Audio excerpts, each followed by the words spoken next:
It's a slow Tuesday afternoon at the local Leaf Cannabis shop in downtown Victoria.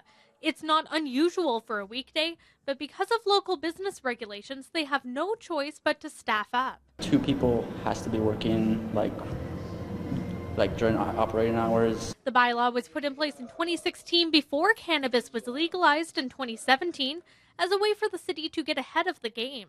I think the fear was that retail cannabis shops might become sites of disorder, places where there's criminality, a lot of shoplifting, things like that. And a lot of the same lens that we might apply to a liquor store was applied to cannabis. But over the years, Powderhorn says that has not been the case. I could only recall like one instance, but it wasn't like anything severe. It was just like a really angry customer is all. Yeah, but it was easier to resolve.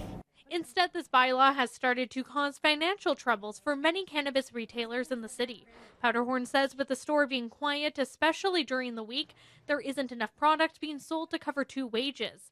It also creates scheduling issues. I only have so much hours to give out, and then when I have to have 2 people working, it's like I can only give so much people certain hours. A financial hardship that some shops in the city haven't been able to overcome. Unfortunately, we have seen a number of cannabis shops close recently.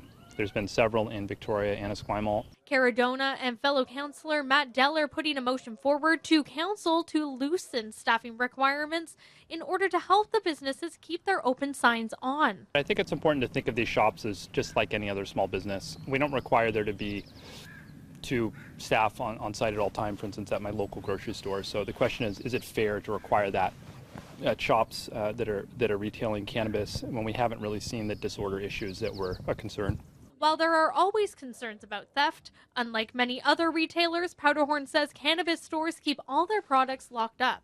Adding the small staffing change would make a huge difference for business. In a place like Victoria, it's a little slower, so like it's easier to handle with like 1 person. Council will discuss the motion at Thursday's meeting.